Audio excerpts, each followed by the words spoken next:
arrintaas oo ilaahay ka cadhaysiinaysa maxaa yeelay ilaahay marnaba ma cafinayo qofka u shariik yeelay isaga. waxaanuu yidhi dadka bini'aadankii khalad weyn ayay ku sugan yihiin marka ay ku kacayaan waxyaalahaas oo kale, mana fiicna in ilaahay lala wadaajiyo qof bini'aadana oo la yidhaahdo qofkan ayaa ilaahaya, cibaadadana isagoo keliya ayaa xaq u leh.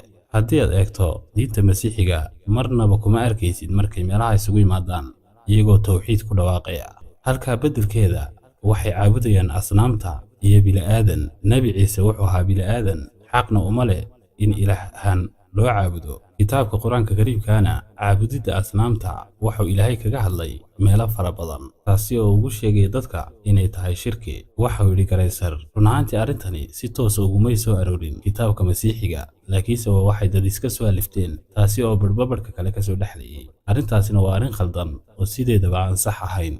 waxaanuu yidhi sida tan: baybalku wuxuu ka odhanayaa waa inaad ilaahay wax kale la wadaajisaa, waana sababta keliya ee aad ku heli karto jannada. haddii aad samayn weydana janno ma gelaysid. naftaadoo keliya ayaad raacaysaa, ilaahayna wax kale ayaad ka saraysiinaysaa.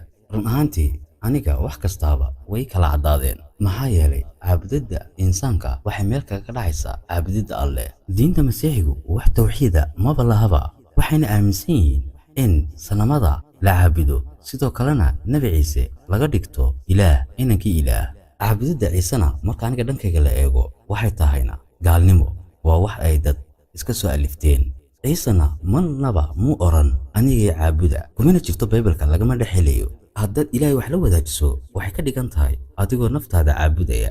haddana waxaa iga sii daran, qof adiga kula mid a ayaad sii caabudaysaa. waxaad noqonaysaa qof ka dhiganaya qof kale role model, weliba qofkaasoo adiga kula mid a waxayna ka dhigan tahay sidii qof bilaa macniya. haddaba si walay ahaataba asxaabi waxaan leeyahay, arrinta tawxiidku waa arrin cilmiyeysan.